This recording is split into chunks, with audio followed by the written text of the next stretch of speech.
Bismillahirrahmanirrahim. Assalamualaikum warahmatullahi wabarakatuh. Alhamdulillahirabbil alamin. Allahumma shalli ala sayyidina Muhammad wa ala ali sayyidina Muhammad. Anak-anak hebat, alhamdulillah hari ini kita bertemu pada mata pelajaran fikih dengan materi yang baru di semester 2, yaitu mengenai hutang piutang, gadai dan hiwalah. Setelah mempelajari materi ini, kalian diharapkan dapat menjelaskan pengertian hutang pihutang, menjelaskan hukum hutang pihutang, menjelaskan rukun hutang piutang, menjelaskan manfaat dan kewajiban orang yang berhutang, menjelaskan pengertian gadai dan bok, menjelaskan hukum gadai dan bok, menjelaskan rukun dan syarat gadai dan bok, menjelaskan perbedaan antara gadai dan bok, menjelaskan pengertian dan rukun hiwalah, serta menjelaskan contoh dari hiwalah.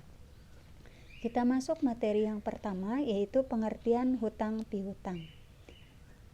Hutang piutang adalah memberikan sesuatu kepada orang lain dengan perjanjian akan dikembalikan dengan nilai dan jumlah yang sama pada waktu tertentu.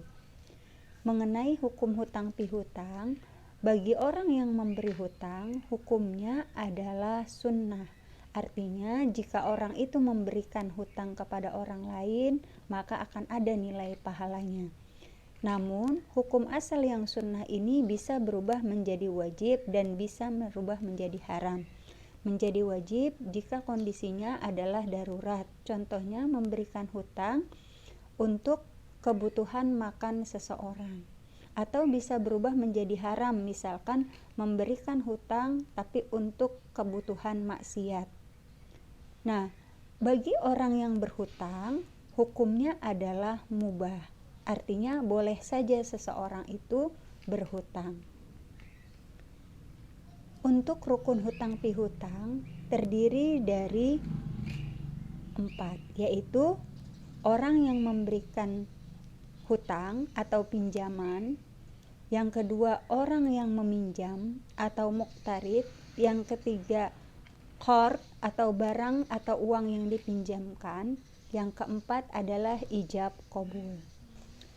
Mengenai manfaat hutang pihutang, secara jelas terlihat di sini adalah merupakan perwujudan dari sikap tolong-menolong sesama manusia. Karena itu, hendaknya orang yang mampu mau memberikan hutang kepada orang yang membutuhkan.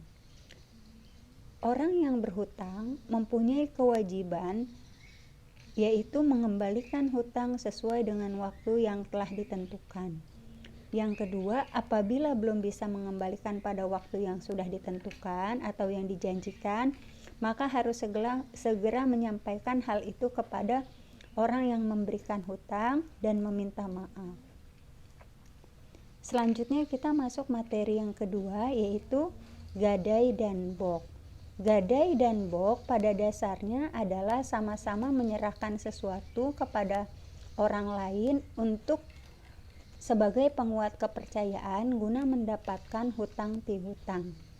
Jadi gadai itu sebetulnya sama saja dengan bok, yaitu menyerahkan sesuatu untuk dapat sesuatu atau dapat pinjaman, yang dimana gadai dan bok itu manfaatnya adalah sebagai penguat kepercayaan atau jaminan hutang pihutang.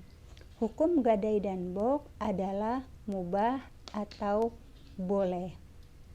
Nah, yang jadi perbedaan pendapat adalah kapan dibolehkannya melakukan gadai, apakah hanya waktu bepergian ataukah pada saat bermukim tidak berpergian pun boleh.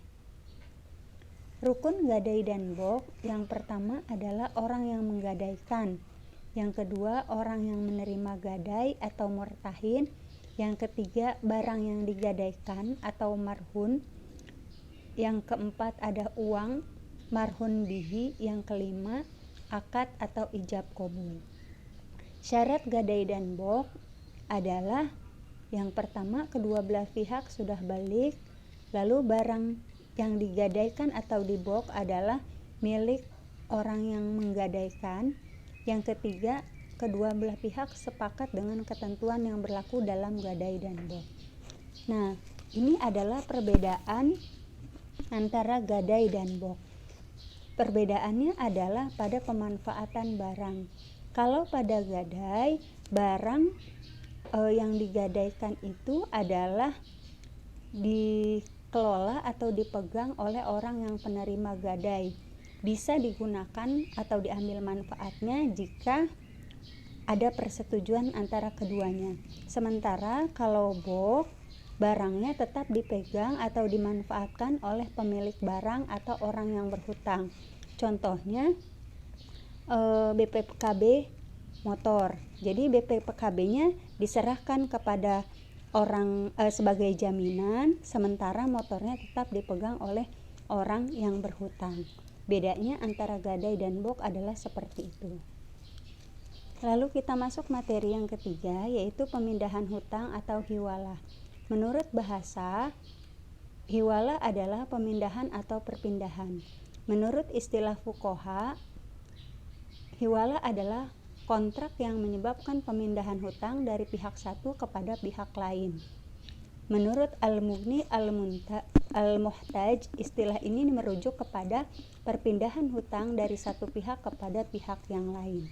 Rukun hiwalah adalah pihak yang berhutang dan berpihutang atau muhil. Yang kedua, pihak yang berpihutang atau muhal. Yang ketiga, pihak yang berhutang dan berkewajiban membayar hutang kepada muhil atau muhal alaih. Yang keempat, hutang muhil kepada muhal atau muhal bih. Yang kelima, hutang muhal alaih kepada muhil. Yang keenam, ijab qabul. Nah, ini adalah bagian terakhir dari materi yang akan Bu Tuti berikan, yaitu contoh pemindahan hutang atau hiwalah. Contohnya di sini adalah kita mulai dari Ali. Ali memberi hutang pada Abu. Abu memberi hutang kepada Ahmad.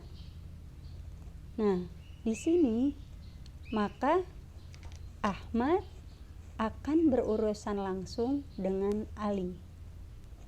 Jadi sekali lagi hutangnya, misalnya Ali berhutang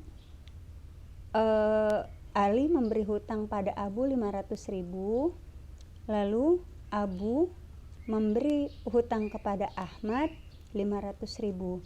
Maka dalam hal ini Ahmad langsung berurusan dengan Ali dengan membayar 500.000. Demikian yang Bu Tuti sampaikan, mudah-mudahan materinya cukup bermanfaat. Wassalamualaikum warahmatullahi wabarakatuh.